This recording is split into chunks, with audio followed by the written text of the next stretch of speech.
Bonsoir à tous. Chaque année, les premières pluies réveillent les mêmes angoisses. Routes coupées, maisons inondées, familles sinistrées, glissements de terrain, effondrements d'habitations et malheureusement des vies perdues. Pourtant, les pluies ne tombent pas par surprise. Elles reviennent chaque année. Alors pourquoi continuons-nous de compter nos morts? Cette saison des pluies 2026 a déjà commencé à faire parler d'elle. Pendant que l'État multiplie les opérations de curage, de déguerpissement et de sécurisation des zones à risque, des milliers de familles s'interrogent. Sommes-nous réellement prêts? Zimbabwe, Avridi, Kumasi Campement, Gobelet et j'en passe. Les opérations se multiplient tandis que les alertes météo se succèdent. Ce soir, nous allons poser toutes les questions, en tout cas celles qui méritent d'être posées, et encore faut-il qu'on ait le temps de toutes les poser. Mais bon, saison des pluies, dispositions arrêtées, mais ces dispositions suffiront-elles à protéger les populations? Mesdames et messieurs, bienvenue dans le débat de société. Ce soir, j'ai 4 invités. Monsieur Yacouba Camara, conseiller technique, chef du service de la brigade d'investigation et du contrôle urbain au ministère de l'Urbanisme, du Logement et du Cadre de vie. Bonjour, monsieur Yacouba. Bonjour. Bienvenue sur notre plateau. Yacouba Camara. Monsieur Aoukonon, directeur du suivi de l'exploitation et de la qualité à l'ONAD, l'Office national de l'assainissement et du drainage. Bonsoir, monsieur Aoukonon. Bonsoir, monsieur. Bienvenue sur notre plateau. Merci. Et puis le colonel Marius Pessina est le directeur des opérations et de la santé à l'ONPC, l'Office national de la protection civile. Bonjour, mon colonel, bonsoir.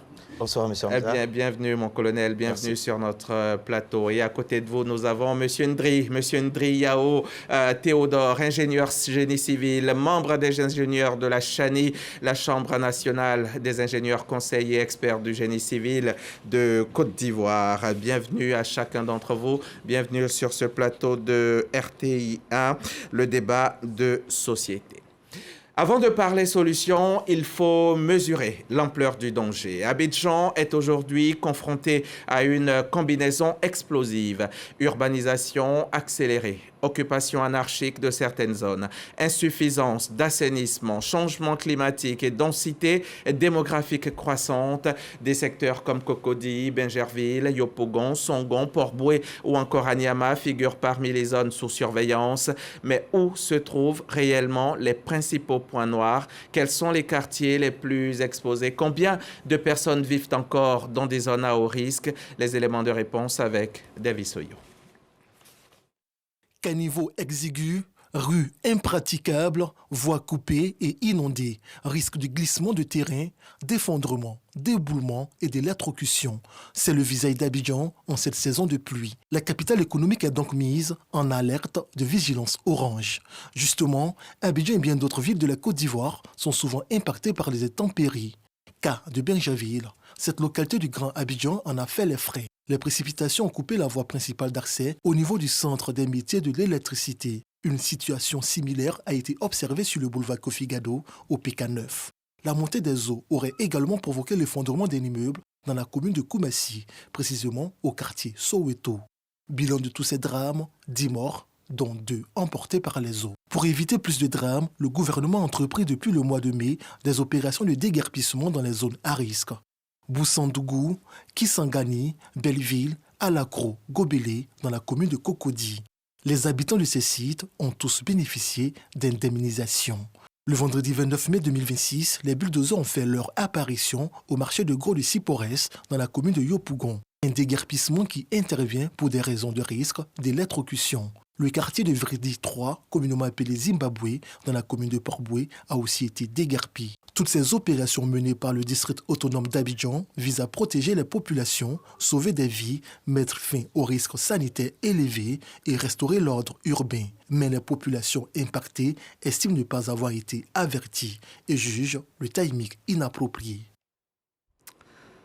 Mon colonel Yeo, nous sommes à peine au début de la saison des pluies et déjà des pertes en vie humaine sont enregistrées. Est-ce qu'on peut dire que nous sommes face à une situation déjà préoccupante ou plutôt même, on va dire, alarmante?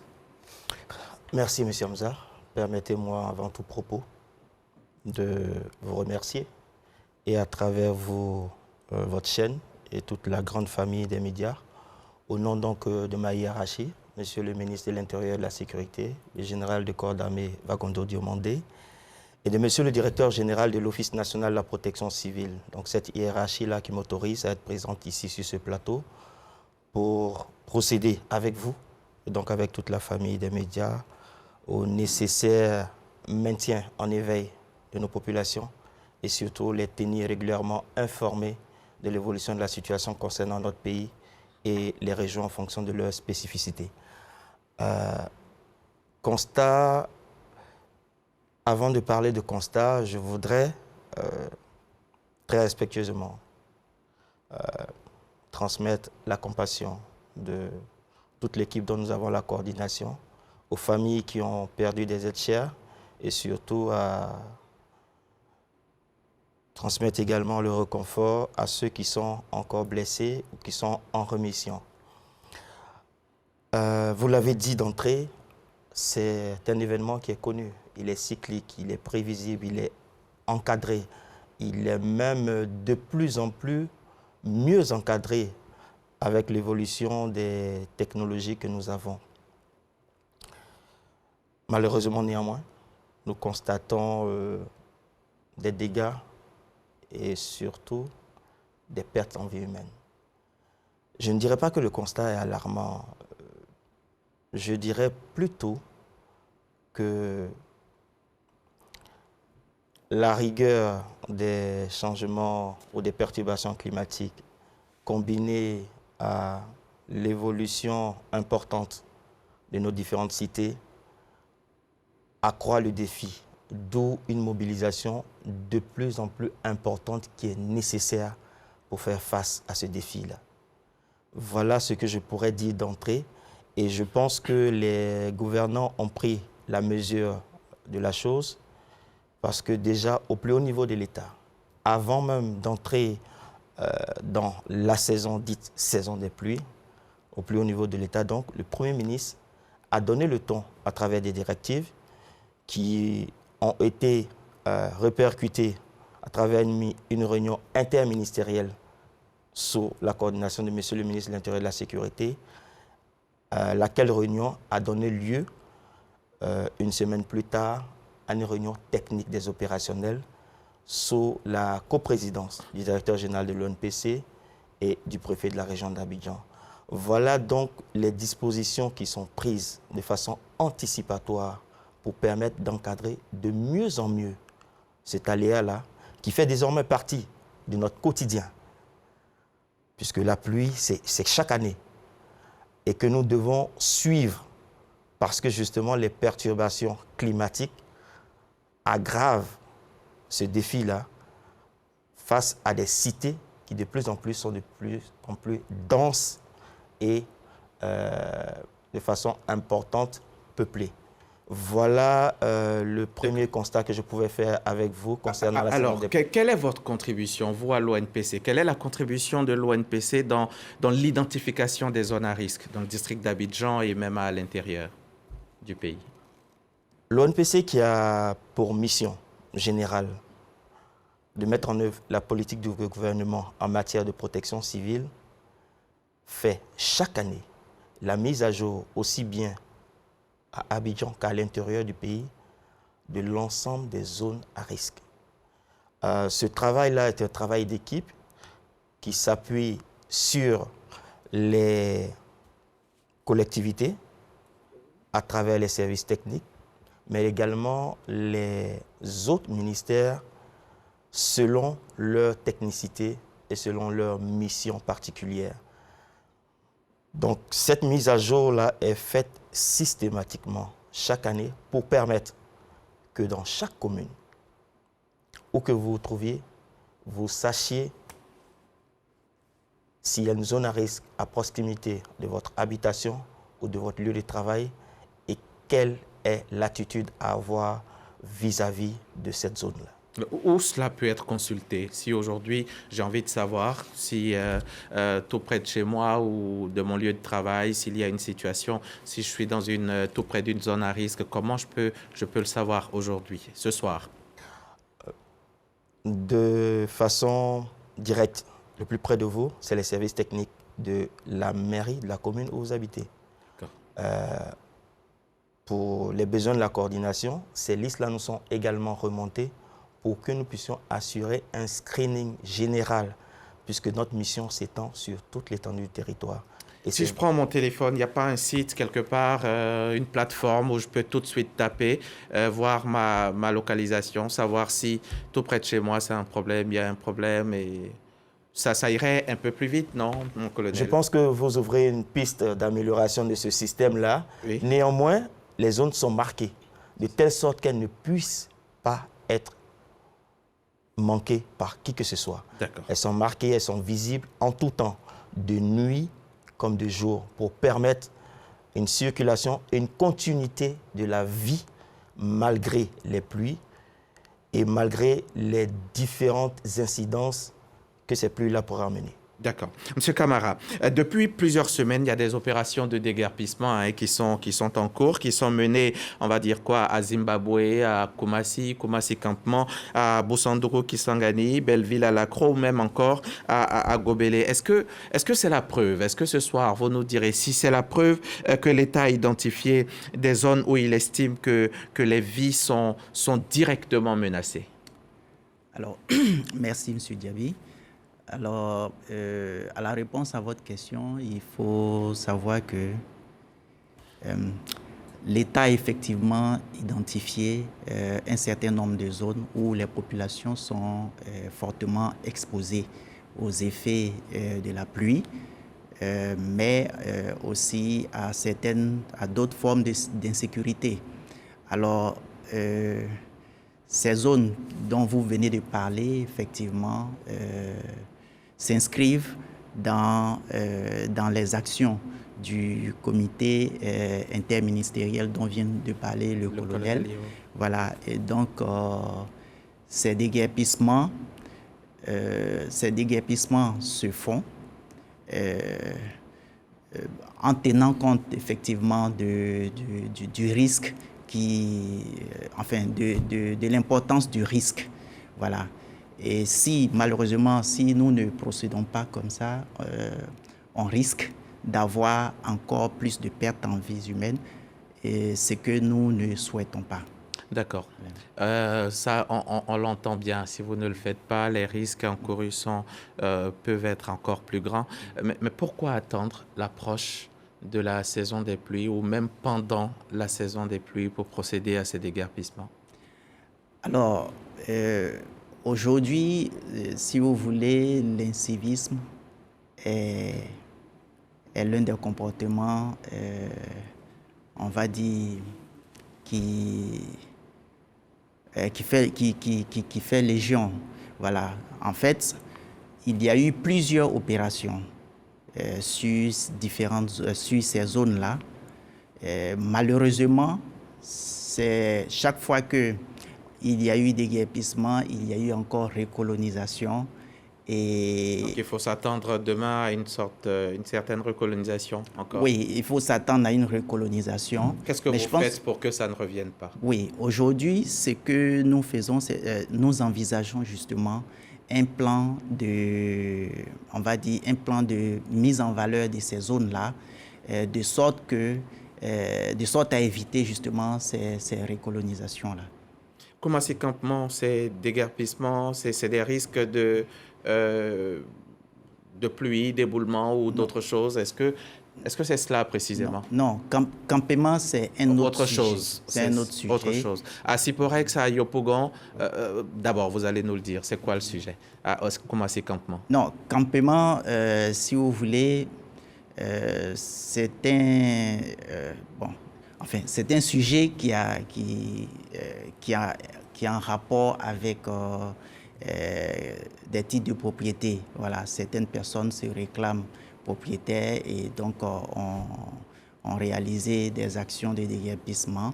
Mais Je pense qu'au niveau du ministère de l'Urbanisme, nous avons pris connaissance de la situation et les services compétents sont à pied d'œuvre pour apporter les réponses qu'il faut à cette situation. Siporex 3, on parle de risque d'électrocution, c'est cela?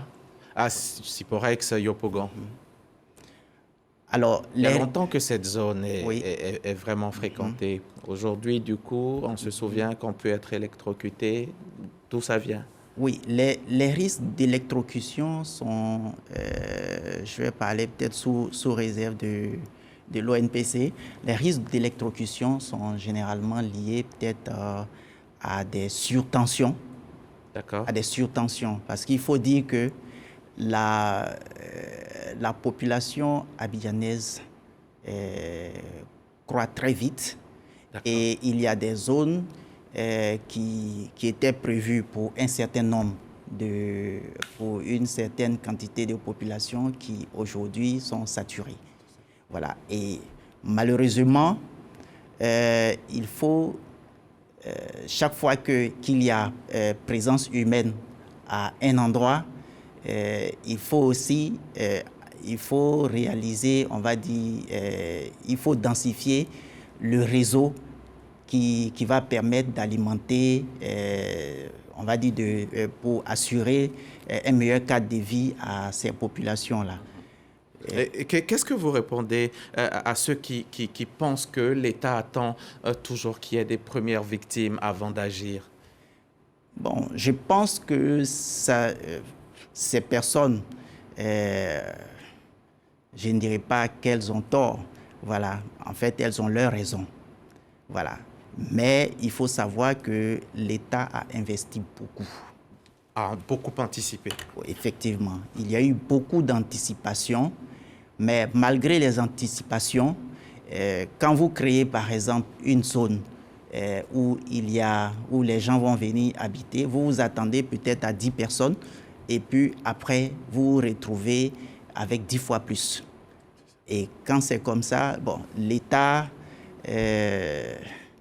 en fait les réseaux sont très vite saturés. C'est ça. Monsieur Aoukonan, est-ce que vous pensez que le réseau de drainage d'Abidjan est aujourd'hui dimensionné pour une ville, justement comme Abidjan, de plus de 6 millions d'habitants? Je dirais non, parce que déjà le réseau de drainage ne couvre pas toute la ville d'Abidjan. Il y a des nouveaux quartiers qui se créent chaque jour et dans ces quartiers-là, le réseau de drainage n'existe pas. Mais donc, pourquoi là pourquoi? Oui, justement. En fait, vous savez, je le dis toujours, hein, l'urbanisation va plus vite que les infrastructures. Et aujourd'hui, dans le reportage qu'on a vu tout à l'heure, vous avez vu, il y a des points qui ont été cités où il y a toujours des inondations, notamment le carrefour 9 kg et Bingerville qui ont été clairement cités dans ce reportage. Au niveau de Bingerville, les inondations qu'on constate au niveau de CME sont dues au fait que quand vous rentrez à Bingerville du côté gauche, il y a des quartiers qui sont en train de se développer là-bas. Et pendant le développement de l'urbanisation, il y a le dénudement du terrain et l'imperméabilisation augmentent les eaux de ruissellement. Et donc, c'est cette augmentation des eaux de ruissellement qui crée l'inondation au niveau de Bingerville. Mais pour régler le problème, il y a des travaux, ce n'est pas que l'État reste les bras croisés, il y a des travaux qui sont en train d'être faits en amont.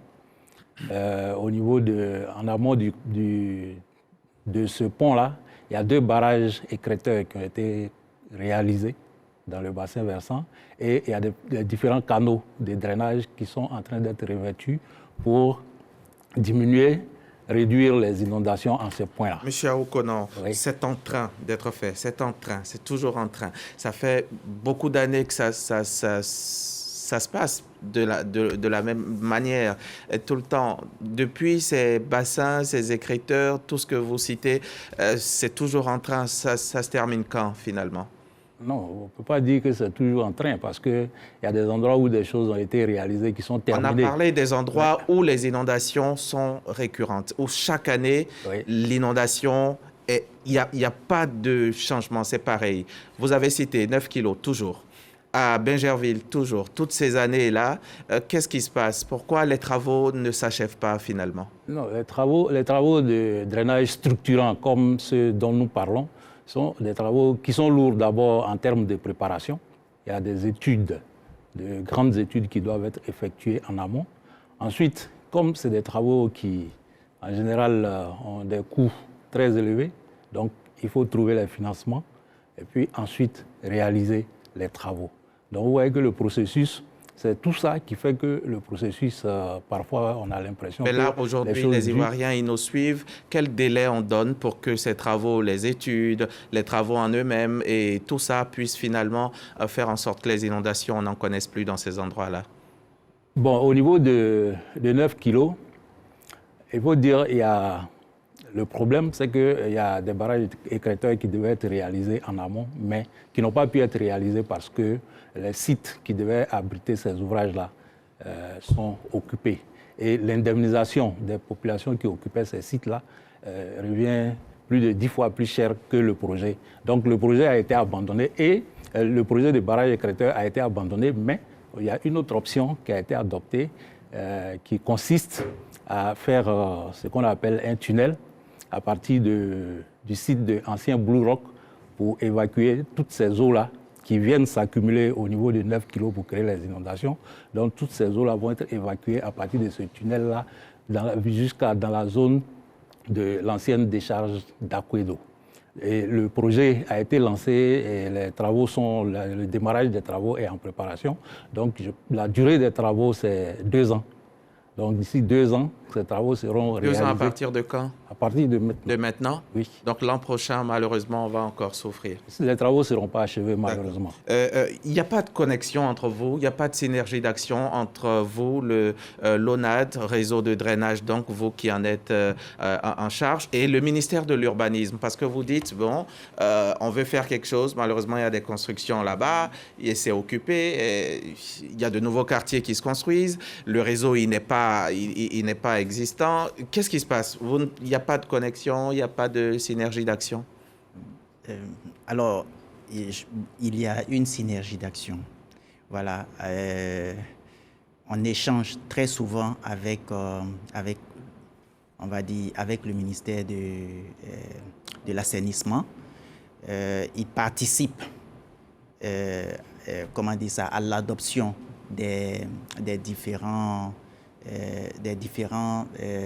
l'adoption à l'approbation des différents lotissements. Donc, en fait, et puis en plus,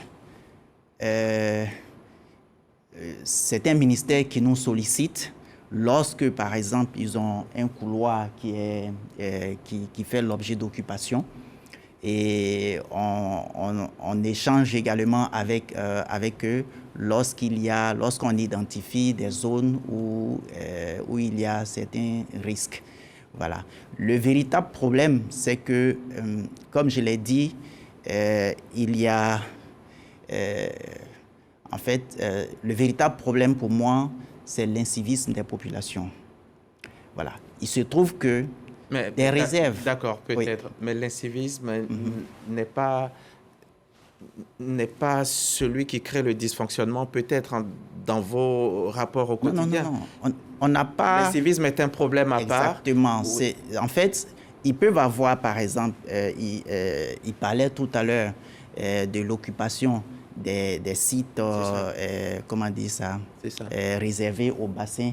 Alors, où il y a des constructions. Où il y a des constructions. Bon, voilà. L'incivisme, avant de construire, on a besoin d'un permis, peut-être, chez vous. Oui, c'est ce qui est normal. Voilà. Mais il arrive que, par moment, même très souvent, on découvre des choses. Voilà, on découvre des choses et malheureusement, très tard. Voilà. Et quand on les découvre, si on a effectivement les moyens qu'il faut, on intervient effectivement pour rétablir l'ordre. Justement, il y a beaucoup d'experts qui pensent que le problème à Abidjan, ce n'est pas le problème d'inondation, hein, ce n'est pas forcément des problèmes liés à la pluie elle-même, mais c'est l'aménagement urbain qui est le problème.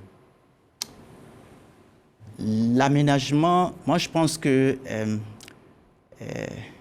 nos urbanistes font un excellent travail. L'État fait un excellent travail. Toutes les activités de planification se font. C'est des études qui sont réalisées et souvent c'est des études même qui datent de, on va dire, de 10 ans, 20 ans, 30 ans. Malheureusement, il y a des projections sur des espaces. Et le temps qu'on lève la tête, on se rend compte que ces espaces-là sont colonisés. Et du coup, on se retrouve à faire un peu des raccommodages pour éviter malheureusement, pour éviter de créer une crise sociale. D'accord. Monsieur Ndri est avec nous, Ndri Théodore. Selon vous, le principal facteur de risque à Abidjan, c'est quoi? C'est la quantité de pluie qui tombe ou alors c'est la manière dont la ville est construite? Non, monsieur le journaliste, Abidjan est une très belle ville. Une très belle ville. Elle est bien construite, elle est bien pensée par les décideurs. Donc c'est la quantité de pluie qui est le Alors, problème? il faut noter que cette quantité de pluie est provoquée par l'action humaine. Parce que c'est le réchauffement climatique qui modifie l'intensité des pluies et qui fait qu'il y a un abattement exceptionnel d'eau sur les points bas. On parle tout à l'heure de 9 kg, mais c'est PK9. On dit 9 kg, mais c'est PK9. Pour que nos téléspectateurs... Voilà, ils comprennent que... Voilà. Et donc, on a le phénomène des bassins versants. Donc, il y a des points bas. Et donc, ils vont réunir beaucoup plus d'eau que les ouvrages qui sont en place, que la capacité d'absorption des ouvrages en place. Et donc, on a nécessairement un peu comme un embouteillage des eaux au point bas. Donc, on revient au problème, au réseau de drainage. Au réseau de drainage qui doivent être... l'entretien doit être renforcé. Voilà. Et donc, on doit aussi repenser, en tout cas pour nous, les ingénieurs conseils, il faut repenser aux critères de dimensionnement parce que ces critères-là sont devenus un peu obsolètes. On a des réflexions. Nos ingénieurs conseils travaillent constamment auprès des décideurs et donc nous préparons des dossiers en tenant compte de certains indicateurs. Par exemple, les pluies de grande intensité, on appelle des fois des pluies décennales, mais aujourd'hui, ce ne sont plus des pluies décennales. Ça dit qu'à une période donnée, on analyse sur 10 ans les pluies tombées et donc on se rend compte que celle qui a la plus grande hauteur d'eau, elle est prise en compte pour dimensionner les ouvrages. Et aujourd'hui, on va même à des fréquences de 20 ans et même peut-être plus. Donc, on ne peut pas, en temps donné, dimensionner des ouvrages pour 50 ans. Le coût économique risque d'être insupportable. Et donc, voilà un peu la réalité des faits. D'accord. Abidjan est très bien construite, vous l'avez dit. Le réseau de drainage peut être insuffisant. La quantité de pluie qui tombe n'est pas décennale parce que justement, il y a de nombreux pays, de nombreuses villes dans d'autres pays où il tombe autant davantage de pluie qu'à Abidjan, mais on n'assiste pas au même drame. Hein. Oui, c'est ce qu'on appelle le problème des villes résilientes parce que c'est la capacité à faire face aux catastrophes qui fait d'une ville son caractère résilient. Donc, les ouvrages doivent être entretenus. Il faut suffisamment les entretenir. Il y a des corrections qu'il faut apporter parce que l'intensité n'a pas prévenu. Voilà, les ingénieurs ont dimensionné, mais lorsque par l'effet du réchauffement climatique, l'intensité de la pluie est plus que le dimensionnement, alors il faut s'adapter. Donc, nous sommes très conscients des difficultés. Et donc, voilà, on essaie d'aider les pouvoirs, les décideurs à améliorer ce traitement. Chers téléspectateurs, j'ai ma tablette et j'attends vos questions. Vous pouvez scanner le code QR au bas de votre poste téléviseur. Je recevrai alors vos questions ici que je transmettrai ensuite à mes invités. Mon colonel, les statistiques montrent que les victimes sont souvent recensées dans les mêmes zones, année après année. Comment ça se fait? Merci beaucoup, M. Hamza. Les victimes pour cette année, si je peux me permettre un léger bilan, sont essentiellement recensées dans le district autonome d'Abidjan et il y a également quelques victimes à l'intérieur du pays. Les mêmes causes produisant les mêmes effets, plusieurs raisons ont été données, notamment l'intensité des pluies, les défis sur certains ouvrages et puis la contribution humaine. Je pense qu'il y a un effort qui a été fait de façon générale et qui est à saluer au niveau des populations. Malheureusement, comme dans le secteur de la grande sécurité, il suffit d'un seul événement pour mettre à mal tout un dispositif. Nous sommes à environ une vingtaine de personnes décédées. Pour les grandes lignes de ce bilan, effondrement d'immeuble à Koumassi-Soweto, 8 personnes décédées. Effondrement d'immeuble à Odiéné, 1 personne décédée. Effondrement d'un mur à Bingerville, 1 personne décédée.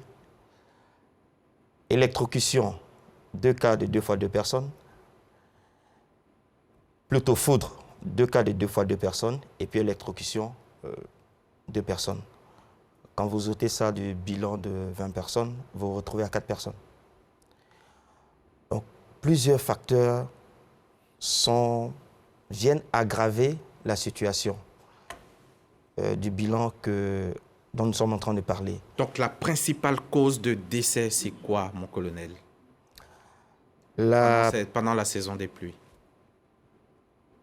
La principale cause, est-ce qu'on pourrait en parler de façon aussi directe que la question est posée? Nous, comme je viens de vous le faire, je vous ai présenté les grandes lignes de ce bilan-là. Donc, les effondrements y participent en grande partie. On a malheureusement quelques cas liés à la foudre, 4 cas. Électrocution, 2 cas. Et puis, 4 personnes emportées par les eaux. Les causes profondes, il va falloir vraiment que des études terrain par les experts de chaque domaine soient faites. Il est vrai que nous assurons la coordination de ce comité-là, mais nous ne pouvons pas nous suppléer à ces différentes expertises qui, par ailleurs, nous appelons tous nos voeux et qui nous servent à fonder nos décisions. L'année dernière, pour prendre l'exemple, c'est juste un conducteur qui a causé, par imprudence et ou malveillance, la mort de plus d'une dizaine de personnes. Donc, plus de la moitié des personnes qui ont été recensées comme cas de décès l'année dernière sont liées à ce phénomène-là. Donc, il est clair que ça implique la responsabilité collective, mais également la responsabilité individuelle. J'espère que nous pourrons en parler au fil de l'émission ou au fil des questions qui nous seront posées pour permettre à chacun d'être au même niveau d'information et que chacun d'entre nous, à quelque niveau qu'il se trouve, participe de l'action collective. Parce que quel que soit le dispositif, quels que soient les moyens mis en place, si l'utilisateur final ne s'implique pas ou n'adhère pas, ça limite l'efficacité du dispositif mis en place. Donc la population est la solution ou une des solutions principales. Voilà donc la réalité en ce qui concerne les bilans que nous enregistrons.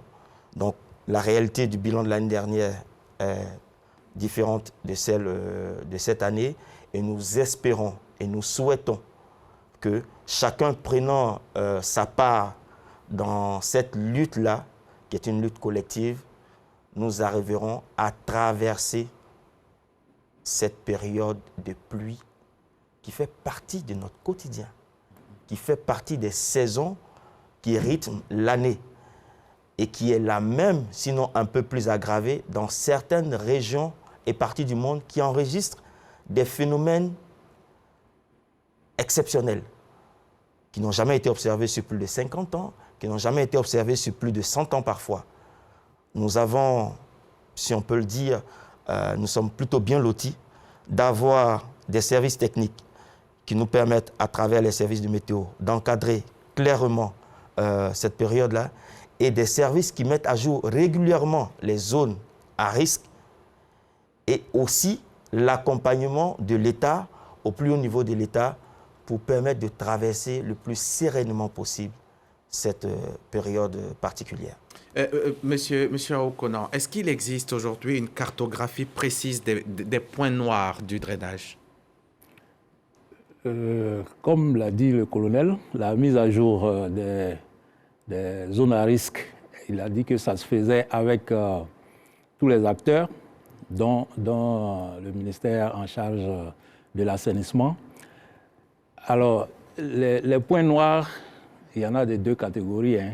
Il y a les gros points noirs, comme ceux dont on a parlé tout à l'heure, Bingerville, 9 kilos, Palmeraie et autres.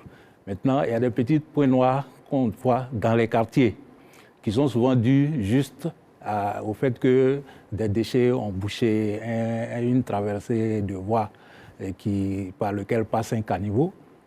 Et ça, ces points-là, eux, il y en a vraiment dans toute la ville d'Abidjan.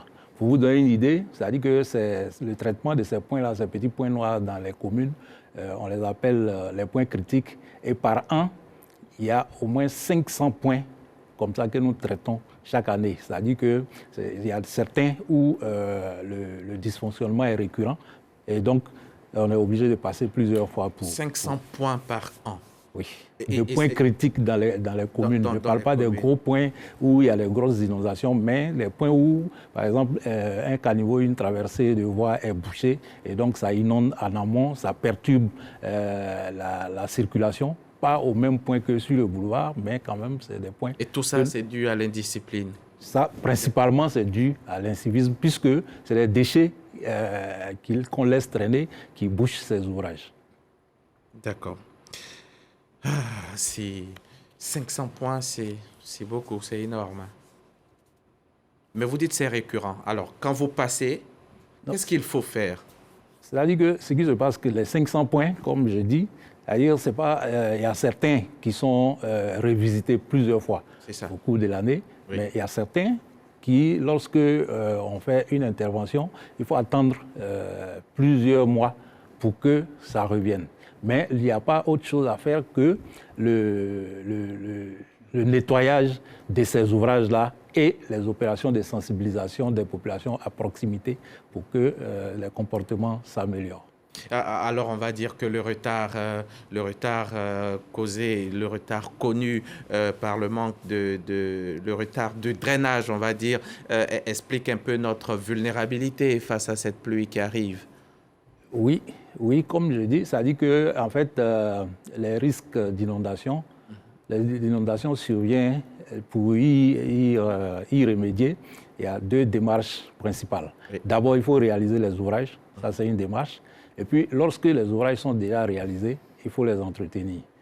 Alors, pour les points que je viens de citer, là, ça concerne l'entretien des ouvrages. Et ça, c'est des opérations qu'on fait à toute l'année, c'est-à-dire entretenir les ouvrages existants. Et donc, si, même avec le déficit d'ouvrages, si les ouvrages existants sont bien entretenus et fonctionnent à leur capacité optimale, ça peut réduire certaines situations. Maintenant, l'autre point, c'est la réalisation des ouvrages, comme je l'ai dit, qui ne couvrent pas aujourd'hui toute la partie urbanisée d'Abidjan. Donc, c'est vraiment des points fragiles pour lesquels il y a des solutions qui sont en train d'être apportées, mais comme je le dis, c'est des solutions qui sont un peu lourdes, donc qui peuvent durer dans le temps. Si demain, par exemple, il tombait 6 heures de pluie, comme dans les épisodes les plus extrêmes, est-ce qu'Abidjan pourrait résister? Oui, Abidjan pourrait résister si on s'en tient à respecter les consignes de sécurité. Parce que quand on dit résister, ce n'est pas qu'il n'y aurait pas d'inondation. Les points qu'on a cités où il y a des problèmes structurels qui ne sont pas réglés seront toujours inondés. Mais si on respecte les consignes de sécurité, on peut préserver les vies. On va passer au deuxième point de la deuxième partie de notre émission, mais avant, les téléspectateurs ont commencé à vous poser des questions. Vous allez noter les questions et chacun va répondre à celle qui le touche, qui le concerne. Mais avant, mon colonel, à ce jour, quel est le bilan des interventions et opérations de secours qui sont menées par l'ONPC depuis le début de la saison des pluies? Depuis le début de la saison des pluies, nous en sommes à une vingtaine de décès et puis 3 portés disparus. Sur toute l'étendue du territoire? Sur toute l'étendue du territoire. Pourquoi attendre la saison pluvieuse pour faire le déguerpissement des zones à risque? Je l'ai posé tout à l'heure à M. Camara. On dit aussi, bonsoir les invités, il y a combien de quartiers à Abidjan qui sont susceptibles d'être déguerpis cette année et les années à venir? Et bonsoir messieurs, ça c'était Ski Yabré, Fanta Dombia pour la toute première, Yao Badmael maintenant. Bonsoir messieurs, je voulais juste savoir, est-ce que la population a été avertie avant les actions du ministère? Et puis, M. Oumé qui dit, en cas d'inondation soudaine en pleine nuit, quelle est la procédure d'urgence exacte pour les résidents, pour les populations, il veut dire.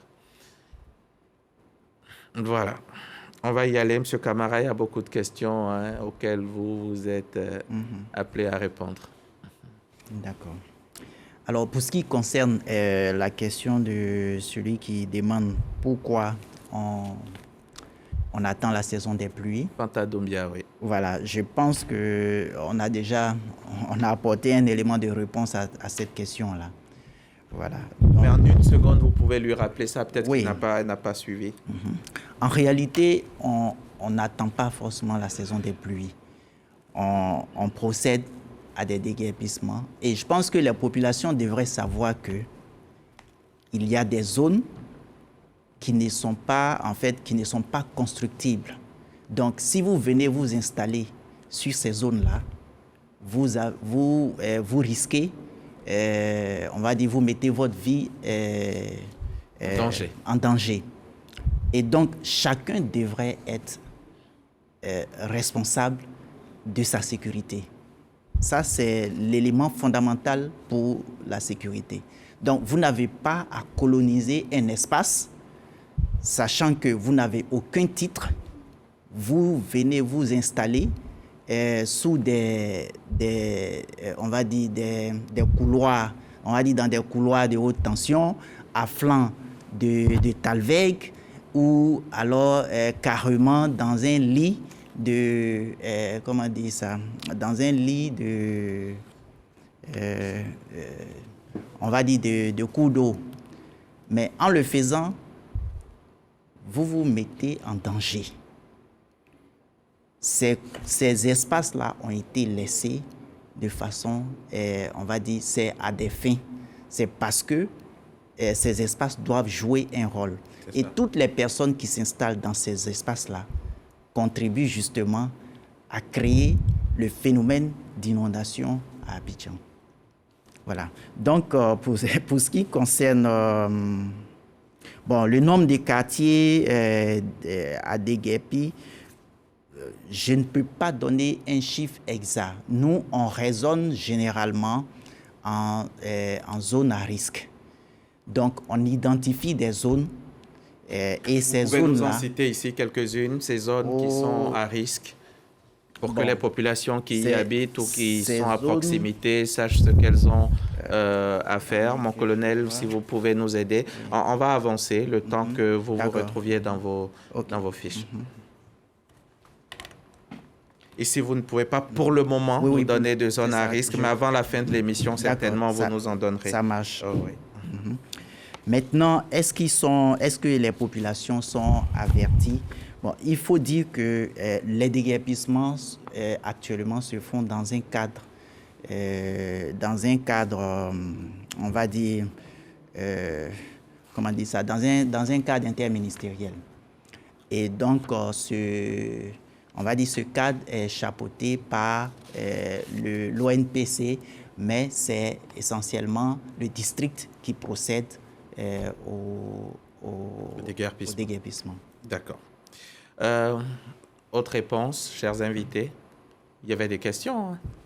Oui, allez-y. Oui, il y avait une question qui disait qu'est-ce qu'il faut faire en urgence lorsque on est... Dans la nuit, on est sujet à une inondation.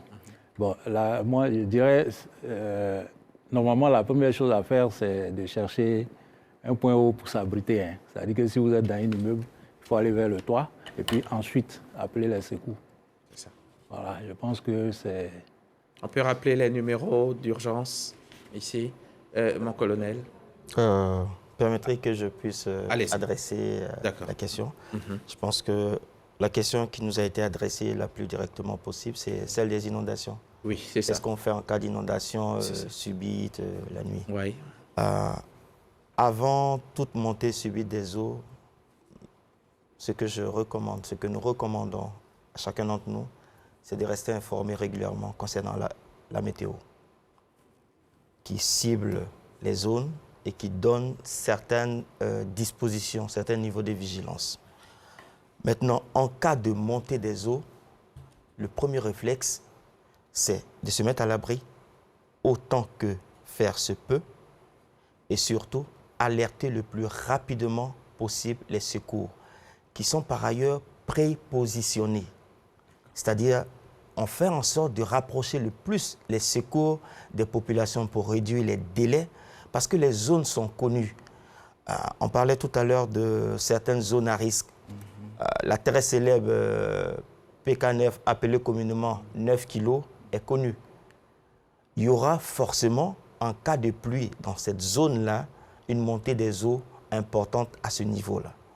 Ce qui est recommandé aux populations, c'est de décider ou d'accepter de perdre, si le terme est possible, 45 minutes, une demi-heure dans son emploi du temps, plutôt que de créer des complications qui sont évitables.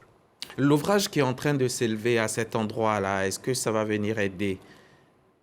Naturellement, ça va aider, et je pense que M. Aou le précisait tout à l'heure, ça va aider à baisser la tension sur cette zone. Mais il est clair que tout point bas est un réceptacle naturel des eaux qui ruissellent. Donc, en fonction du degré d'aménagement, en fonction de la pression d'urbanisation sur cette zone-là, il y a des dispositions qui sont prises en amont, mais il y a également des attitudes à avoir quand l'eau monte. Dans les villes les plus... Ce sont lesquelles? C'est de patienter. Vous êtes en véhicule, l'eau monte, garé. Ou repartir, retourner. Bon, si c'est possible, si votre emploi du temps, par exemple, vous le permet, ou bien si votre emploi du temps est modifiable. Nous avons été très heureux de constater quelque chose que nous ne voyions pas il y a quelques années, c'est de voir une vingtaine, une trentaine de véhicules garés en bordure de route pour attendre que l'eau baisse. C'est un épisode qui a été observé aux alentours du camp Agban. Ça veut dire que les populations intègrent de plus en plus ces consignes simples-là qui permettent d'éviter des drames inutiles. Cette année, c'est un corps qui a été repêché sur la voie express entre Adjamé et Yopougon parce qu'un véhicule a été emporté par les eaux. Le véhicule n'est pas fait pour traverser les eaux. Ça vous surprend à un certain niveau? Attendez, c'est maximum 1 heure et demie, voire 45 minutes ou une demi-heure. Et parfois même des forces concurrentes, telles que la police, sont disposées pour indiquer aux personnes, aux usagers, que l'endroit est dangereux, en leur indiquant un itinéraire de contournement pour lequel une large communication est faite sur les différents réseaux et canaux qui permettent à chacun d'entre nous d'utiliser des voies de contournement. En ce moment, Bingerville fait l'objet de certains travaux. La voie principale est momentanément inutilisable, mais des voies de contournement existent parce que notre réseau routier est fortement connexe et permet de relier différents points de plusieurs façons. Donc, et ces voies de contournement-là nous sont fournies par les différents acteurs, notamment le ministère de l'Infrastructure et de l'Équipement routier et également aussi les services de régulation de circulation de la police. Donc, toutes ces forces-là concourent sous la coordination du directeur général de l'ONPC à travers un PC, un poste de commandement, un PC veille qui fonctionne 24 heures,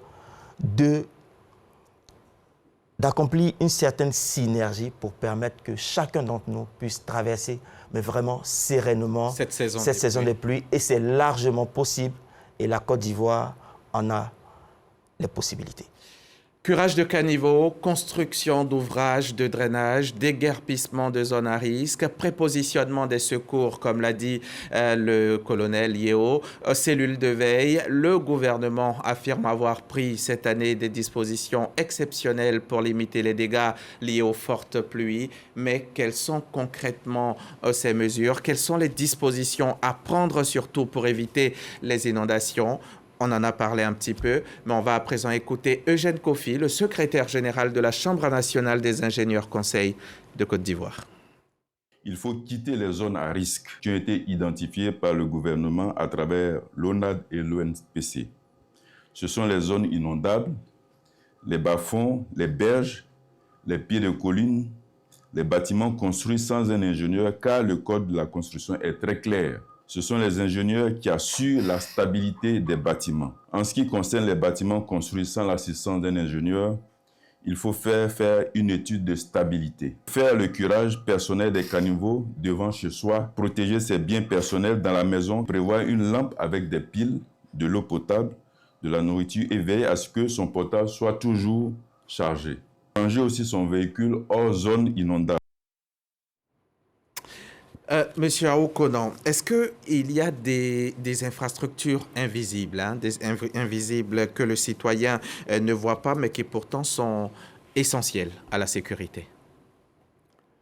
Oui, il y a des ouvrages invisibles, comme nous sommes en train de parler de drainage.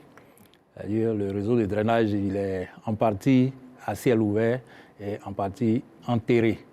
Oui. Mais les zones où le réseau de drainage est enterré, on peut citer, il y a la grande commune de Trècheville, où on a un réseau unitaire, c'est-à-dire qui prend en même temps les eaux usées et les eaux pluviales. Donc vous avez dû voir que lors des dernières pluies, il y a le boulevard Nana Yamoussoukro qui a été fortement inondé. Mais là-bas, on ne voit pas des caniveaux, le réseau il est souterrain. Et donc les déchets, ce sont les déchets qui ont bouché ces réseaux-là.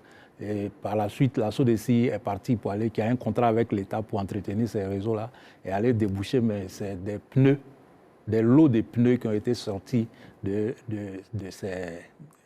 ces conduites-là. Donc il y a Trècheville, il y a le plateau où essentiellement le réseau est enterré aussi, et puis une partie du Vallon. Mais à part ça, dans la grande partie d'Abidjan, les réseaux sont à ciel ouvert. Monsieur Camara, la prévention des risques, est-ce qu'elle doit désormais s'accompagner systématiquement d'une politique de relogement?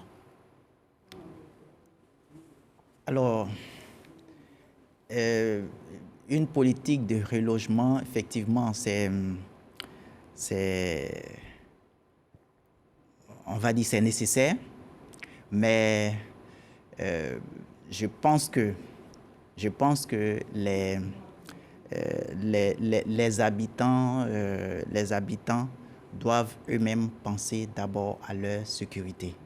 C'est vrai que dans le cadre de l'action gouvernementale, il est prévu effectivement des sites de relogement qui sont, je pense que la liste de ces sites-là se trouve au niveau de chaque mairie, puisque c'est les mairies qui identifient ces sites-là. Mais c'est des relogements, on va dire, temporaires. Ce n'est pas définitif. Voilà. Et je pense qu'il ne faut, et même si aujourd'hui l'État décide de vous reloger, je pense qu'il faut penser plus loin. Parce que la saison des pluies, on connaît la période. Chaque année, c'est pratiquement les mêmes périodes, juin, juillet, août. Alors, avec une période de pic, je crois, généralement, juin et juillet. Voilà. Donc, moi, je pense que l'État fait beaucoup déjà. L'État fait beaucoup parce qu'il y a eu plusieurs opérations de relogement justement de ces populations qui se trouvent dans ces zones à risque-là. Quand on prend Biabou,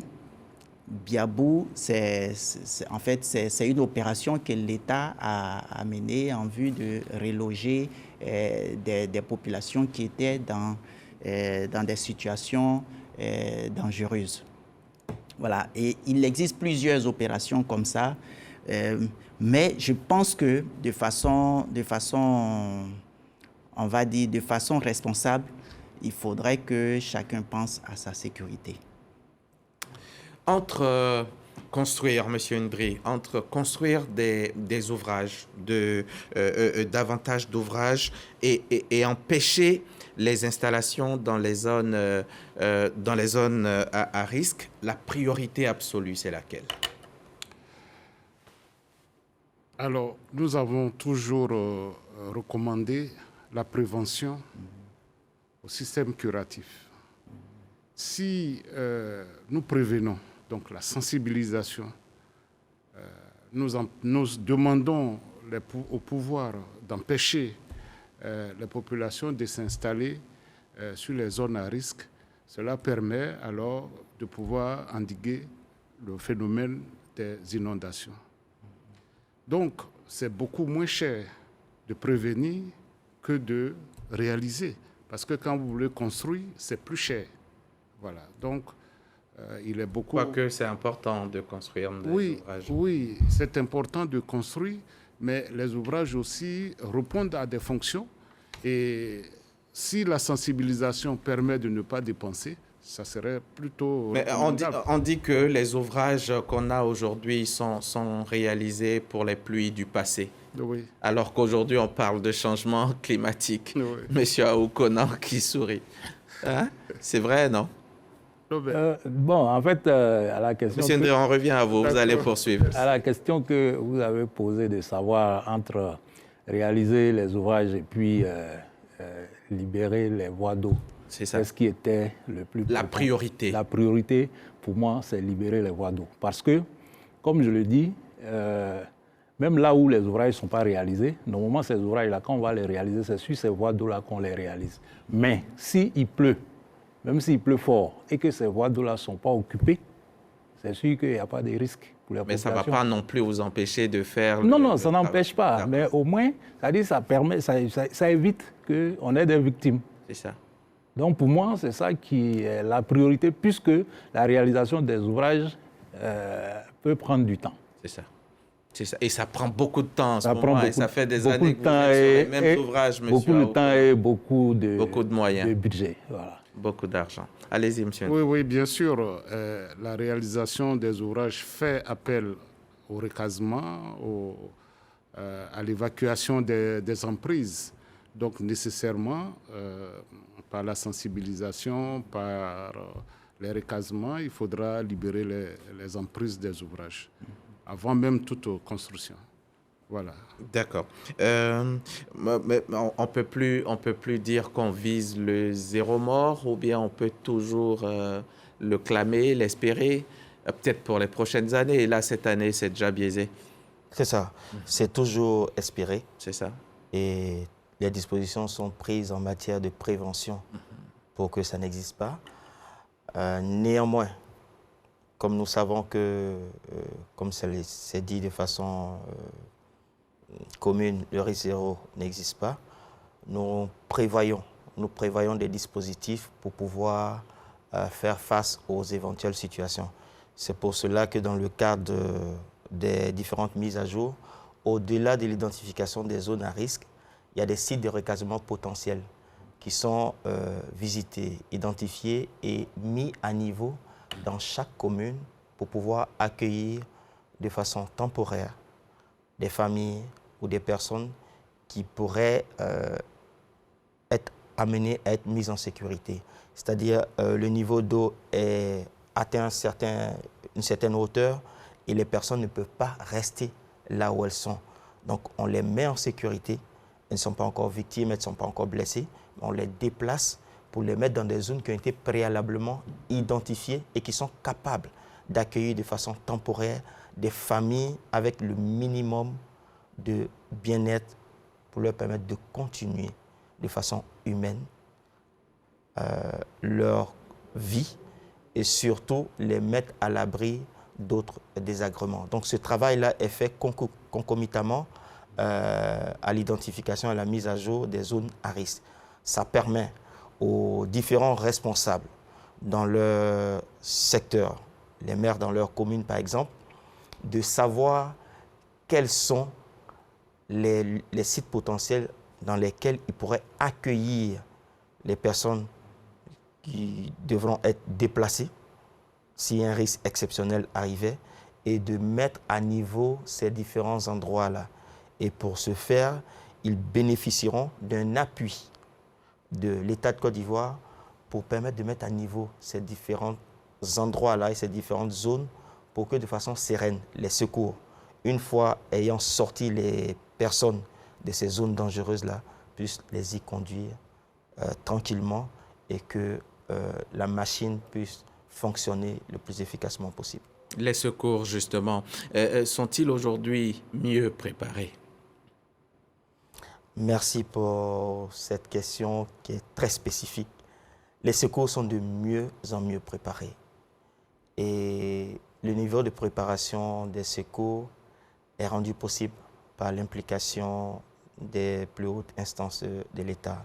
Nous le rappelions, cette année a débuté avant la saison des pluies par une réunion de très haut niveau présidée par M. le Premier ministre lui-même.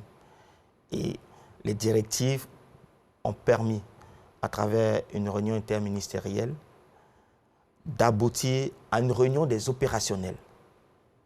Le tout sous la coordination de celui qui a en charge la coordination nationale, le directeur général de l'Office national de la protection civile, et qui exerce cette autorité ou cette coordination-là à travers plusieurs outils. C'est notamment les comités locaux de crise qui sont supervisés par les préfets dans leur région. Du coup, vous verrez que pour le Grand Abidjan, toutes les réunions des opérationnels sont co-présidées par le directeur général de l'Office national de la protection civile et le préfet d'Abidjan. Vous avez pu le voir à l'image, des visites de terrain qui ont permis de mieux sensibiliser encore les populations si besoin était quant à cette période particulière-là, qui, nous le rappelons, est vraiment gérable et qui peut être traversée avec beaucoup de sérénité. Quel regard l'ONPC porte actuellement sur les opérations de déguerpissement en cours?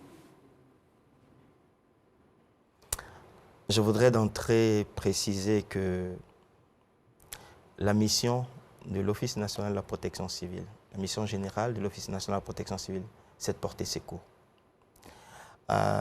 L'opération dont vous parlez résulte de ce qu'on pourrait appeler, je pense que M. Camara en a parlé tout à l'heure entre les lignes, d'un certain désordre urbain.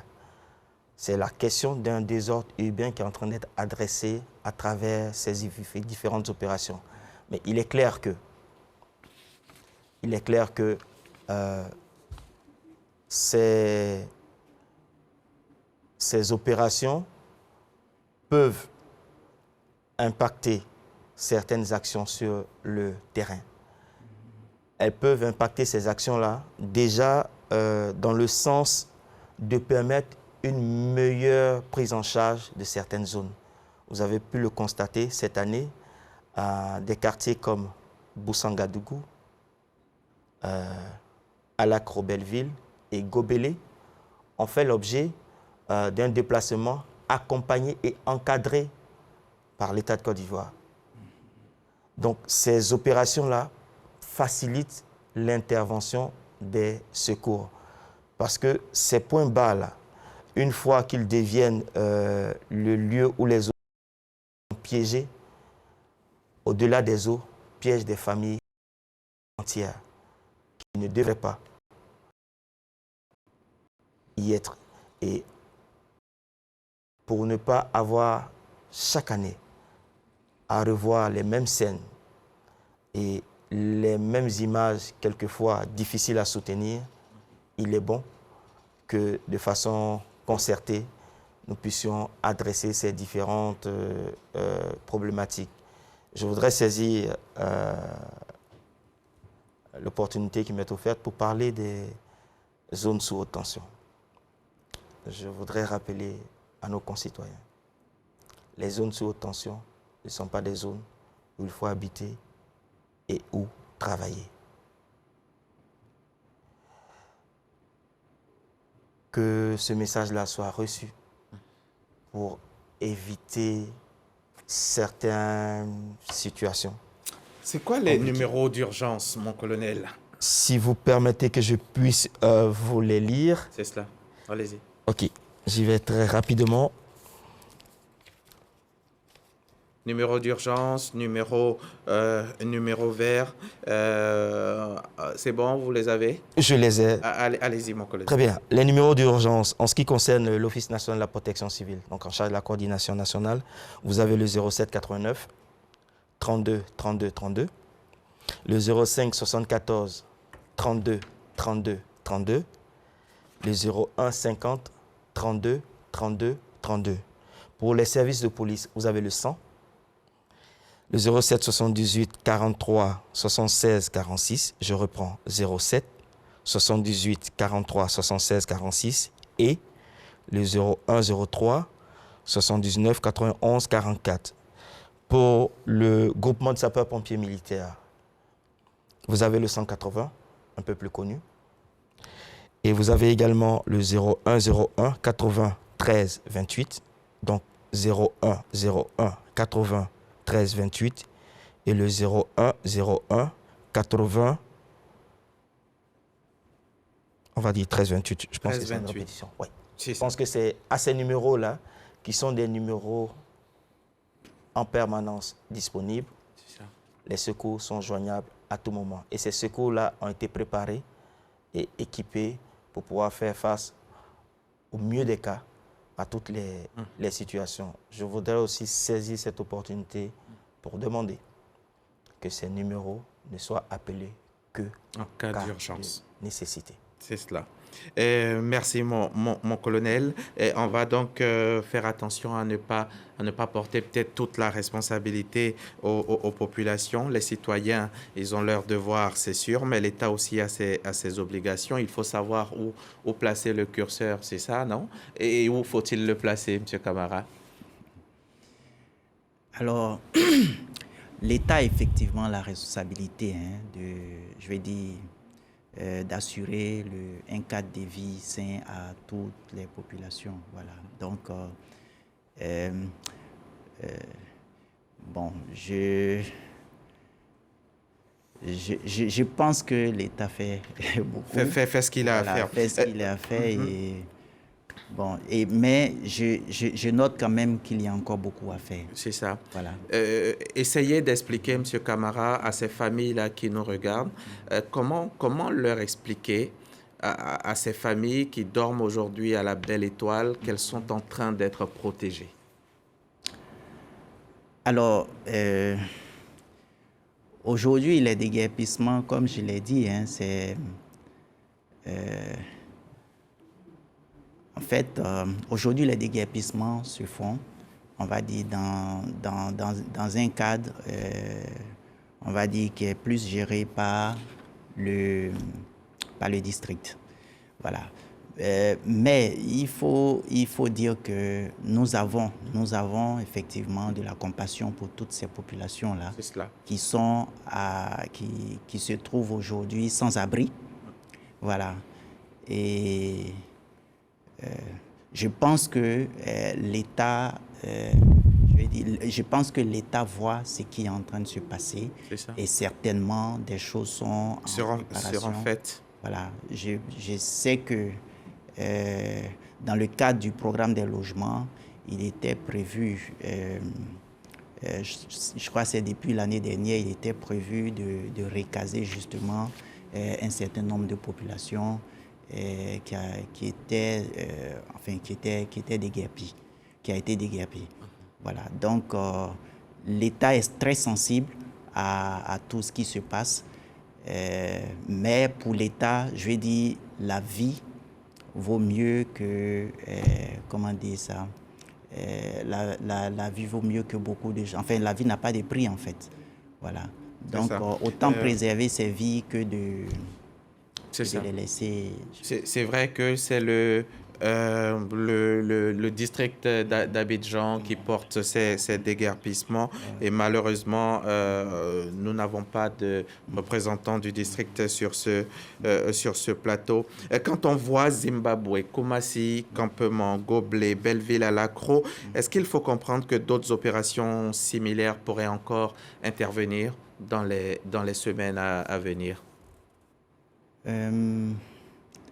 Bon, sur le champ, je ne suis pas à mesure d'apporter une réponse. D'accord. Monsieur Ndri, si vous aviez un chantier prioritaire à lancer demain pour sauver des vies, lequel vous choisiriez? Tous les chantiers se valent. Il faut voir les chantiers qui pourront peut-être sauver, évidemment, le plus de vies. Voilà. Sinon, tous les points bas sont des chantiers en perspective. C'est ça. Voilà. Donc, l'État que nous accompagnons, notre rôle, c'est d'accompagner l'État. La Chambre. Voilà. La Chambre est disposée à accompagner l'État pour pouvoir faire face aussi bien aux urgences à travers un accompagnement dans la sensibilisation comme dans les conceptions des ouvrages qui peuvent s'adapter aux situations d'urgence. C'est ça. Voilà. Donc, nous n'allons pas prioriser, puisqu'il s'agit de vies humaines, nous n'allons pas privilégier un chantier par rapport à un autre. Oui. Mais il est clair que... Comme vous parliez de coûts excessifs pour certains chantiers, c'est pour ça que je vous proposais d'en choisir un prioritaire. C'est ça. Bon, on va passer. C'est pas une colle. Hein. On va passer. J'ai une question que je vais prendre sur la tablette avant qu'on passe au chapitre 3. Bonsoir, messieurs. Face aux effondrements successifs des immeubles en saison pluvieuse, quel est le diagnostic effectué par les ingénieurs et quelles sont les actions mises en place par le ministère de l'Urbanisme pour préserver les vies humaines? Alors, oui, disons que le Code de la construction donne mandat aux ingénieurs de pouvoir s'occuper de la stabilité des ouvrages. Et donc, évidemment, tant qu'il y a des morts suite aux éboulements, il s'agit des situations qui ne sont pas encouragées. Nous sommes là, comme on le dit, au niveau, par exemple, du code de la construction. Un mandat a été donné aux ingénieurs conseils de pouvoir non seulement faire les études de stabilité, mais aussi accompagner même les privés dans la construction de leur résidence. Donc, il faut respecter ces dispositions. Et donc, on peut éviter les éboulements comme ça se fait. Parce que, apparemment, ou du moins selon les statistiques, les éboulements concernent beaucoup plus les nouvelles constructions que les anciennes. Voilà. C'est ça. Allez-y, M. Camara. Alors, sur cette question, je pense que le ministère de l'Urbanisme a pris des mesures. Voilà. Peut-être avant même de parler des mesures prises, ce serait bien peut-être qu'on essaie d'expliquer très vite les causes de ces différents sinistres-là. Alors, il y a, avec la saison des pluies, il y a eu un effondrement, par exemple, avec la saison des pluies. Il y a eu, comment dire ça, les fondations, la terre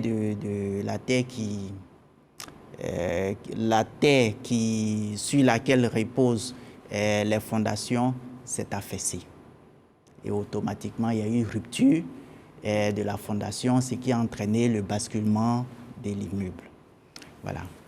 Et pour un autre, là, quand on analyse celui de Soweto, quand on l'analyse, en réalité, on va dire c'est plus un problème de mise en œuvre. C'est un problème de mise en œuvre où il n'y avait pas justement les ingénieurs conseils et les études. On n'a aucune idée des études qui ont été faites. Alors, face à ces éboulements-là, face à ces effondrements, pardon, le ministère a intensifié son contrôle. Aujourd'hui, nous faisons des contrôles de nuit parce que, justement, il y a des chantiers qu'on fait arrêter en plein jour, mais qui ne travaillent que les samedis, dimanches et nuitamment. Alors que vous, vos agents ne travaillent pas. Voilà. Uh-huh. Donc, et il y a plusieurs chantiers. Quand on arrive... Est-ce qu'il ne faut pas faire comme eux, avoir des agents d'astreinte qui, eux, pourront travailler à ces moments-là? Mais c'est exactement ce qu'on a fait. Aujourd'hui, on a des patrouilles de nuit. Et samedi, dimanche, le jour? Samedi, dimanche, effectivement. Donc, ça, c'est l'une des grandes mesures que nous avons mises en place. Et c'est justement suite aux différents effondrements. C'est ça. Et les zones où il y a eu ces effondrements, notamment la zone de Soweto, on a décidé de faire un diagnostic de tous les bâtiments. D'abord un diagnostic visuel, et puis après, les ingénieurs conseils viendront pour réaliser des études de stabilité éventuellement. D'accord. La dernière chose que je voudrais ajouter, c'est qu'on a un numéro où on invite toute la population à dénoncer tout ce qu'ils voient comme, on va dire, comme désordre, même les désordres les plus insignifiants. Quand ils voient, ils nous signalent et systématiquement, on prend en charge. C'est quoi le numéro? Le numéro, c'est le 07 00 26 00 00. Voilà. Donc, en fait, généralement, lorsque vous identifiez une situation dangereuse, que vous estimez dangereuse, vous envoyez, vous faites des photos, et c'est un numéro WhatsApp. Vous faites des photos, vous envoyez à ce numéro-là avec la géolocalisation pour que nos agents puissent prendre en charge parce que tout ce qui est arrivé aujourd'hui aurait pu être évité si on avait les alertes qu'il fallait. L'État peut construire des ouvrages, les secours peuvent être mobilisés, les collectivités peuvent intervenir, mais aucun dispositif ne peut fonctionner sans l'implication des populations elles-mêmes. Chaque année, des caniveaux sont transformés en dépotoirs, des habitations apparaissent dans des zones interdites et des alertes sont parfois ignorées. Alors, comment construire une véritable culture du risque? Élément de réponse avec Seydou Ouattara. La saison des pluies en Côte d'Ivoire est souvent synonyme d'inondations, de routes coupées et parfois même d'effondrement d'immeubles. Pour limiter les conséquences de ces phénomènes, l'État a mis en place une forte synergie d'action interministérielle impliquant les secteurs de la sécurité, de la salubrité, de la solidarité et de l'urbanisme. Opérations de curage de caniveaux, déguerpissement des zones à risque et ouverture des sites de regroupement pour les populations vulnérables témoignent de la volonté d'anticipation. Face aux menaces liées aux fortes pluies, les mesures préventives sont aujourd'hui intensifiées. pour éviter tous ces problèmes, il faut pouvoir travailler avec des professionnels qui vont faire de bonnes études, choisir les types de matériaux, les dosages, etc., aussi bien en matière d'assainissement et de drainage que de construction de bâtiments. Dans ce contexte, l'information devient un outil stratégique. Lorsqu'un service de sécurité alerte rapidement les services de l'urbanisme et de l'assainissement, 3 administrations agissent comme une seule et même équipe. La coordination permet d'intervenir plus efficacement et de sauver des vies. Mais la pluie n'est pas à l'origine de tous les problèmes. Elle met à nu le manque d'entretien des ouvrages, incivisme, corruption, occupation anarchique de l'espace urbain ou encore construction dans des zones inondables. Je peux dire aux populations de vraiment prendre soin de leur environnement parce que vous savez, l'État a fait beaucoup d'efforts. On constate que par l'incivisme des populations, de plus en plus, les gens se permettent de verser les ordures ménagères dans les caniveaux. Voilà. Alors qu'ils oublient que ces caniveaux-là, comme le nom le dit, sont des canaux par lesquels l'eau de ruissellement, n'est-ce pas, circule. Mais quand ces caniveaux sont obstrués par les ordures ménagères, alors ne soyons pas étonnés que, évidemment, la pluie fasse des dégâts avec les inondations que nous voyons ça et là. Le civisme prend alors tout son sens. Être citoyen responsable, c'est adopter les bons comportements, même lorsque personne ne vous observe. Le gouvernement peut mobiliser des engins. Les sapeurs-pompiers peuvent porter secours aux populations. Mais sans un changement durable du comportement individuel, les mêmes difficultés risquent de se produire chaque année. C'est pourquoi la collaboration entre État, collectivités et ingénieurs est indispensable. Grâce à leur expertise, les ingénieurs transforment les idées et les principes scientifiques en solutions concrètes. Ils conçoivent, construisent et améliorent les infrastructures qui garantissent la sécurité des populations et le développement durable des villes. Que l'État, c'est vrai, nous aide déjà sur certains projets, mais que cela puisse être encore renforcé pour qu'on puisse démontrer de quoi nous sommes capables dans l'intérêt de notre pays. Que l'État puisse se pencher sur cela pour nous aider à aider notre pays. Nous sommes totalement ouverts et vraiment motivés pour pouvoir relever le défi. Face au défi de la saison des pluies, la prévention demeure l'affaire de tous. État, collectivités, experts et citoyens doivent agir ensemble pour bâtir des villes plus sûres, plus propres et plus résilientes. Merci beaucoup, Seydou Ouattara. Est-ce qu'en 2026, ça c'est à M. Camara que je pose cette question, est-ce qu'en 2026, on peut encore accepter que des constructions apparaissent dans des zones non constructibles, justement? On peut pas. Mais c'est, comment dire, ce n'est même pas seulement en 2026. Il y a, je veux dire de nos jours, en parlant non, de... c'est inacceptable. Ouais. C'est inacceptable. Voilà. Ce que je veux dire, c'est que tout ce qui se passe aujourd'hui, je veux dire les conséquences, c'est justement les conséquences de ces constructions dans des zones à risque qui entraînent justement les inondations. C'est vrai que, en tout cas, pour une bonne partie, les inondations sont causées par ces colonisations-là. Donc, c'est inadmissible, c'est inacceptable qu'on accepte. C'est inacceptable, je vais me répéter peut-être, mais il ne faut pas que ce soit fait. Est-ce que les déchets ménagers, M. Aoukonan, les déchets ménagers sont régulièrement présentés comme l'une des causes majeures des inondations? Est-ce à dire que les populations elles-mêmes ne mesurent pas réellement les conséquences de ces actions-là, de ces actes-là?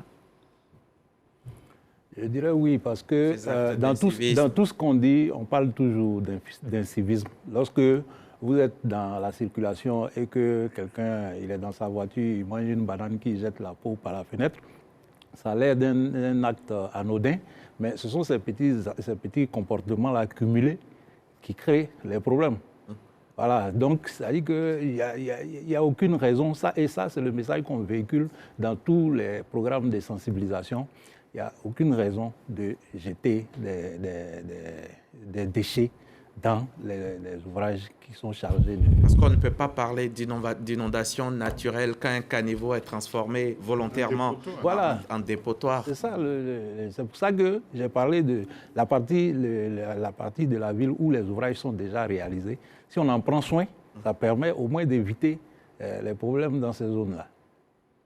Est-ce que des personnes, il vous arrive au NPC, que des personnes refusent de quitter les zones-là, ces zones qui sont jugées dangereuses? Et puis en ce moment-là, qu'est-ce que vous faites, vous, État? Le premier effort, c'est un effort de sensibilisation. Parce que quelqu'un qui comprend une situation devient une aide plutôt qu'un frein à la gestion de cette situation-là. Et on le sait bien, les changements de comportement pour des personnes qui ont acquis certaines habitudes, c'est un peu délicat. Néanmoins, nous insistons, nous persistons et les premiers résultats que nous avons pu constater nous encouragent à aller toujours dans ce sens. Quand c'est urgent, que ça devient vital, on accompagne les populations dans le déplacement, on les met en sécurité. C'est ça, vous l'avez dit. Quelqu'un ne peut pas vouloir rester dans une maison où l'eau est à plus d'1,80 m, et ça s'est déjà vu avec l'exemple d'une cité bien connue ici, la cité Alabra, ne peut pas décider de rester dans cette maison. Les secours arrivent, mettent ces personnes-là dans... La maison lui a coûté cher, ou il y a peut-être aussi des... Absolument, mais nous, et ça a été dit sur le plateau, nous privilégions d'abord la vie. La vie humaine. Oui. Ensuite, nous nous occupons des biens matériels. Oui. Et nous prenons soin de l'environnement. Donc, dans cet ordre de priorité-là, nous mettons les gens en sécurité, dans un endroit où ils sont plus exposés à ce risque-là. Également, le fait que la personne refuse ou bien décide de ne pas respecter certaines consignes, ça ne touche pas seulement la personne. Ça commence à impacter toute la communauté. Quelqu'un, par exemple, ça s'est déjà vu, si je pense l'exemple, qui a construit sur un grand collecteur et qui inonde toute une cité, on ne va vraiment pas attendre son avis pour faire enlever l'ouvrage. Et ça, c'est fait systématiquement. Maintenant, il y a la partie sanction. Il y a la partie sanction. Et c'est vrai que si cette partie sanction est prévue, ce n'est pas l'objectif principal. L'objectif, c'est de nous éduquer. Et nous sommes tous dans ce lot-là, nous sommes tous des citoyens, à un changement de comportement qui nous aiderait à éviter la plupart des conséquences de ces choses-là. Vous parliez tout à l'heure de l'urbanisation. Il y a des schémas directeurs, il y a des tracés, il y a plein de travaux, mais vraiment de façon scientifique, qui sont menés aussi bien par les experts de l'État que les experts conseils, les experts privés, pour accompagner l'urbanisation et nous permettre de bâtir des villes de plus en plus résilientes. Si rien ne change, justement, mon colonel, monsieur Ndri, si rien ne change dans les comportements et l'urbanisation, justement, à quoi pourrait ressembler notre ville dans les prochaines années? Ça ne serait pas souhaitable que ça soit ainsi. Vous savez, les villes sont classifiées. On appelle des fois des villes hébergeantes. Après, on appelle aussi des villes résilientes.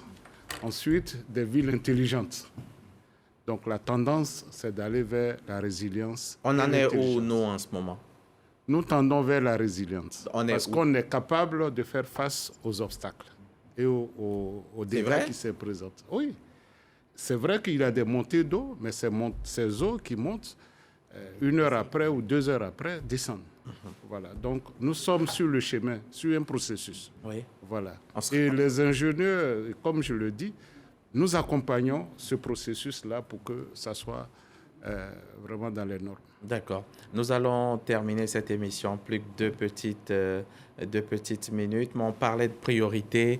Sur ce plateau, presque chacun de vous, à l'exception d'une seule peut-être personne, parlait de coût des travaux, de coût des ouvrages. C'est vrai. Mais il y a de gros investissements qui se font ailleurs, dans certains secteurs, dans d'autres domaines d'activité. Est-ce que, dans d'autres domaines de la vie, est-ce que on peut penser que les priorités, voilà, il y en a d'un certain côté par rapport aux situations d'inondation qu'on vit chaque année? Qui peut répondre à cette question? Je commence par qui? Bon. Monsieur Ndri, allez-y. Oui, je pense que, vous savez, les investissements sont soumis à des planifications. Voilà. Et je pense que... Parce qu'il faut pouvoir expliquer aux populations que l'inondation, c'est vrai, vous la connaissez chaque année, mais elle est moins prioritaire que la construction d'un ouvrage autre. Lorsqu'on construit un ouvrage, c'est pour régler aussi les problèmes d'inondation. D'accord. Oui, bien sûr. Parce que les ouvrages sont des passages d'eau. Hein. Pour certains, les ouvrages comme les ponts ou des gros collecteurs, c'est pour régler le problème. Et donc, on ne peut pas dire que ce n'est pas prioritaire, c'est prioritaire. Voilà. Mais, Monsieur Aouf, vous avez quelque chose à dire là-dessus? Oui, un peu dans le même sens, parce que même si on prend les autres investissements différents de l'assainissement, notamment les routes, lorsque les routes sont réalisées, elles sont toujours réalisées avec des ouvrages de drainage. Même si je ne parlais pas que d'infrastructures routières, de ponts et autres, mais dans d'autres domaines, de véritables investissements. Voilà, mais ce qu'il faut noter, c'est que ce n'est pas que rien n'est fait au niveau de l'assainissement. Actuellement, il y a des projets en cours pour régler non seulement les problèmes de drainage. On a, par exemple, la zone de Sinakasi, Mputo, Sinakasi, Jacques Prévert et autres qui sont régulièrement inondés. Il y a un projet financé par la Banque mondiale qui va aménager ce bassin versant-là. Ensuite, il y a la zone qui part de Angré-Fandasso, qui passe par les caféiers.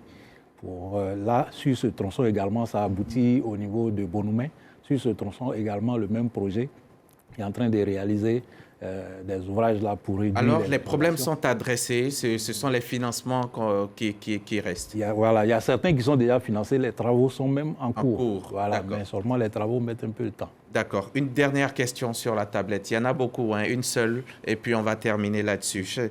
Vous saurez si elle vous est adressée. Comment gérer l'entretien des bassins d'orage dans mon cas? Dans mon cas, Palmeraie 2, deuxième programme, le bassin est envahi par des broussailles, des eaux usées, anarchiquement déversées dans les ouvrages dédiés aux eaux pluviales. Que fait l'État? L'État, M. Camara, mais peut-être l'ONPC. Bon, je pense que, je ne sais pas si... Oui. D'accord. L'ONAD va... Voilà. Je pense que le bassin dont il est question là, c'est celui qui se trouve dans le dos du commissariat du 35e arrondissement. Voilà, c'est un ouvrage on vient de passer un marché pour le curage. On reconnaît que l'ouvrage, il est fortement ensablé, mais l'ouvrage, il est fonctionnel parce que c'est un barrage donc, qui stocke les grands volumes d'eau lorsqu'il y a les fortes averses. Et puis, il y a un dispositif qui permet de faire écouler l'eau à un débit qu'on contrôle. Donc, ce dispositif-là fonctionne. Mais on a l'impression que le niveau de l'eau monte parce qu'il y a beaucoup de sable qui s'est accumulé dans le bassin. Et ce sable-là provient... Il parle non seulement de sable, de broussailles également. Oui, mais c'est ça. Ça dit que si c'est la terre ferme, donc le sable, après, les herbes poussent dessus. C'est ça. Voilà, donc ce sable-là a été accumulé principalement au cours des travaux de réalisation des routes en amont. Donc tous les terrassements qui sont faits, lorsqu'il pleut, la pluie charrie ces sables-là pour venir s'accumuler là. Donc, on a prévu, on a déjà une entreprise qui va faire le curage de cette cuvette-là pour la remettre à niveau. À niveau. Il y a aussi le bassin au niveau de Bonoumé qui a aussi besoin que... Oui, lui aussi, il fait partie de ceux dont j'ai parlé, c'est-à-dire les travaux qui ont commencé depuis Angré-Fandasso viennent se terminer à ce niveau-là. À ce niveau-là. 07 89 32 32 32, ça c'est au niveau de l'ONPC. Au niveau de la police, 07 78 43 76 46. Au niveau du GSPM, outre le 180, vous avez le 01 01 93 et 28. Et puis, vous avez le numéro 07 00 26 00 00 pour tous les désordres que vous allez constater dans la ville, toutes les situations dangereuses. C'est au niveau du ministère de l'Urbanisme. La pluie n'est ni de gauche ni de droite. Elle ne choisit ni ses victimes ni ses quartiers, mais derrière chaque drame, il y a souvent une leçon que nous refusons d'apprendre. Ce soir, nos invités l'ont rappelé, protéger des vies n'est pas seulement une affaire de caniveau, de bulldozer ou de secours, c'est aussi une affaire de responsabilité collective. La saison des pluies est là, la question n'est plus de savoir si elle viendra, elle est déjà parmi nous. La vraie question est désormais celle-ci, sommes-nous prêts à changer nos comportements avant que la pluie ne nous rappelle, une fois encore, le prix de nos imprudences. Merci à nos invités qui nous ont fait l'honneur de nous rejoindre ce soir sur ce plateau. Merci à vous aussi, chers téléspectateurs, bien sûr, de nous avoir suivis. Excellente soirée sur RTI 1, la chaîne qui rassemble.